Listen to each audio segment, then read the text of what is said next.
All right, so they tell me I'm live. I'll just start. This is a meeting of the Yarmouth Water Utility, and I have an agenda. It's been circulated to all of you, I think, and I'll call the meeting to order. The record can reflect that all members of the Utility Board are present. They are the councillors and mayor of the town of Yarmouth. I'm not aware of any conflicts. If any councillors are aware of any or have any they wish to speak to, now speak your piece or forever be silent. Approval of the agenda, please. Moved. Mr. McLeod, seconded Councillor Barry. Question? All in favor? Aye. And the agenda is approved. We have one item on the agenda, I believe. I received instructions here. There's a copy in your file of a letter from November 1st, 2016, CEF Consultants Limited to Eric Brown, and then another from MECO Consultants to Dave Ernst. We'll back up a little bit and just do a preamble about the water utility for those of you that are new. Around 1800, a private company established a water company, private company that was given rights to the Lake George area to use Lake George as a reservoir. And it constructed a water line to the town of Yarmouth to deliver water to the citizens of the town. At that time, the town was not incorporated. So there were two councillors from the town of Yarmouth on the municipal, from the geographical town of Yarmouth on the municipal council. Over a relatively short period of time, 15 years, it became apparent there wasn't sufficient water volumes to satisfy the needs of the metropolitan area, we'll call it, town of Yarmouth. There were a series of bad fires in 1891 and thereabouts, and they were unable to source enough water from the harbor when it was low tide because of all the construction of the wharves and so on and so forth. So there had developed a strong lobby to either get the existing company to upgrade their facility or to have the town take it over. The nutshell version is that shortly after incorporation, within a year, the town did float bonds. They sold bonds to raise enough money after its incorporation and bought the company for $260,000, which was a lot of money. They thereafter set out to upgrade the Lake George intake. They bought pipe over here, cast iron pipe over here from Scotland, and they had the fittings engineered at Burl & Johnson here, and they literally installed a 12-inch water main from Lake George to the town of Yarmouth in the span of about 4 months. People knew how to work in those days. They had no backhoes and excavators like you see down on Brown Street today.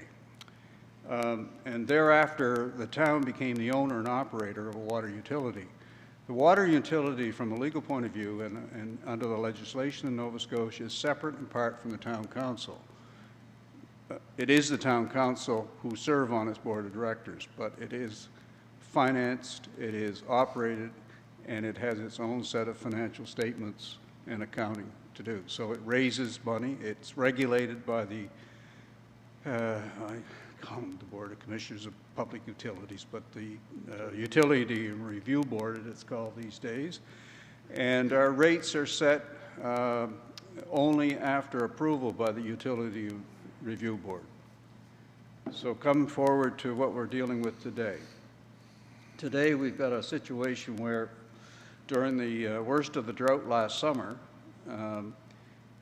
there was an incident where somebody complained there wasn't enough water going down the outfall, which is a brook, goes from the,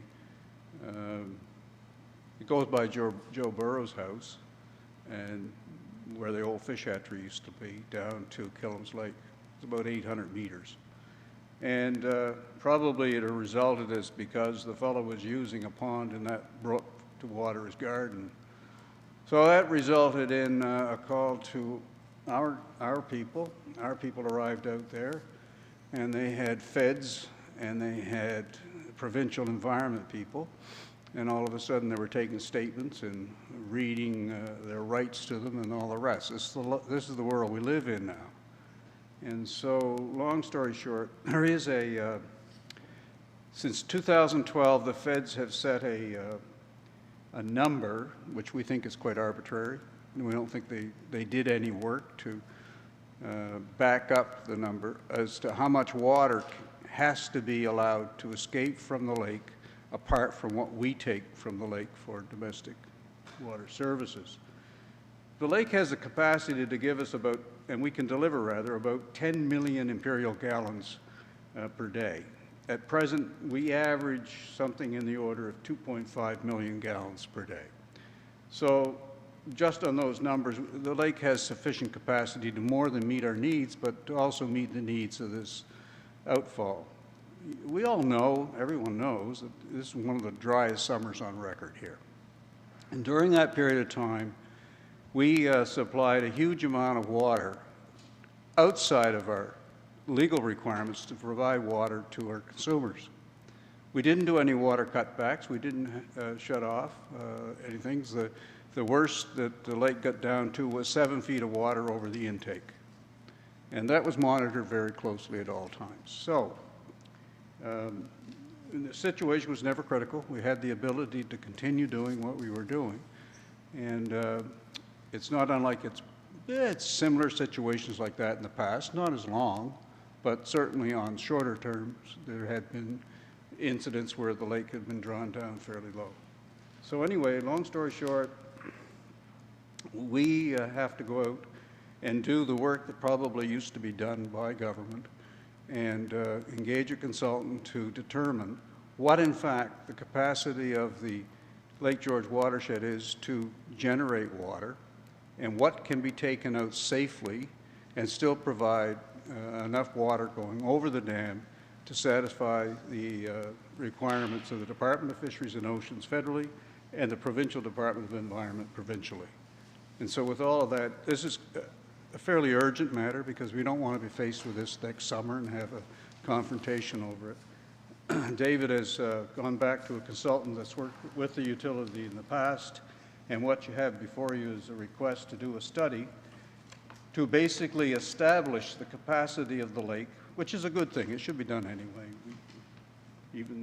even if it may have been done by other people in the past. The cost is outlined there. You've got $61,037.63 in tax, $70,193.27. The utility has the funds to pay for it. Take a step back in time, you'll remember the incident in Walkerton where people died as a result of water quality. At that time, that was before our treatment plant was built. We had a situation where the incident happened in Walkerton. We'd been trying to get funding for an upgrade to the water treatment plant at Lake George. And when I got back, I was in Vancouver when that happened, and I met with Dave, and Dave, I asked him, what are we not doing that we might like to be doing? In other words, we're not legally obligated. Well, I've been hoping we could build a new water treatment plant, but to do it, we need a study. And it's going to cost about $70,000. I said, you get your study started, and I'll go up to the council and we'll get the $70,000 and get on with it. And I think within about 3 to 4 years, we had that treatment plant up and running. And this isn't as big a deal because, you know, we were talking about potential life-threatening things, but it is still a very important deal given climate change and the uncertainty about what weather patterns are going to be like. We need to know how much water the lake can deliver, both to us and the people to whom we're legally obligated to provide for, and to other residents of the Tri-County area that are in need to replace their waters. We have a lot of our water is taken by our fire trucks, you know, and delivered. to people for their wells, and then we have the token system. We deliver, we sell water to a significant number of consumers. I've asked Dave today, he's going to get eventually the numbers of how much volume is taken outside of our water distribution system by residents of the county who need it because they don't have access to the actual system that we operate. So with that, I'm asking for a motion to approve the expenditure of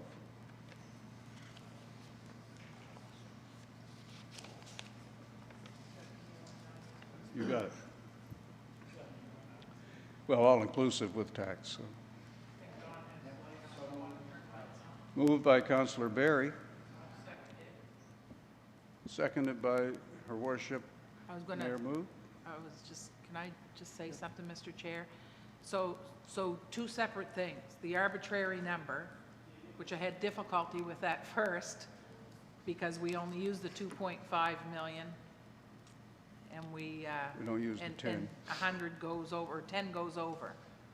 But what you're saying is it's going to give us all that information that encompasses how much is used by us and by others. So the value of this surpasses that. Well, actually, there's information that we're going to obtain from this that'll surpass and exceed just the simple needs of meeting the threat. We're going to be somehow arbitrarily cut down on the amount we can take as a result of some I say arbitrary. Dave thinks it was arbitrary. My guess is my dealings with the department is they probably didn't do much science when they did it. And sure, it's arbitrary. And probably sat down and did it, and then sent that's the feds, and then said we'll get the province to go down and hassle them, and that's what we'll do. So here we end up. Look, so much today that we are faced with in municipal government. We went with Medicare 60 years ago, or 50, whatever it is, and there's no money left to do the things government used to do. And so what you get is all these, that's why we have wars now that we never had before, and that's why we're doing this study, because other levels of government are not doing the things that they could have or should have done in the past. So that's the political part of it. I'll get off that. So any other questions? Yeah, my question would be, if this passes today, what's the time frame? The work is, the reason for bringing this forward, Councillor, today is because we need to get the work done in November, early December, and the work is ready. It's shovel ready, should we speak. They're ready. The personnel resources needed to do it, who are outlined in this, are ready to go to work on it. And you will have a report back in due course. I'm not sure of the exact timelines, but I would expect they'll have something done before the end of the year, Dave, or early in the new year? It'll be early in the new year. Early in the new year. I would guess. Hazard end of January would be a good time to look back at it. Thank you, Councillor. Anybody else? So the questions, Jim. Cliff, I'm in support of, obviously, and of course, we do this study today, get a report early in the new year. How long is that study effective for? Will we have to do, when will we do it again, do you think? The hope is that when we get the report from the study, we'll then have to deal with the levels of government to convince them that the numbers that, these are the numbers you should use. Hopefully it's going to justify a much lower number for the amount that has to be withdrawn to go over the dam. And maybe they'll change the times of the year when you're required to put certain amounts out and that kind of thing. I think there's a number of things that they can do to modify the way the current order works. So that timeline, I assume we'll have it done before we're into any kind of a situation like we were last summer. In other words, long before the summer's here. Yeah. No, I think it's important to do, and I'll be voting in favor of the motion. The questions? So the question's called. All in favor? Aye. Contrary-minded? The motion is carried. Thank you. That's all I have. Anything else? If not, meeting is adjourned. Thank you.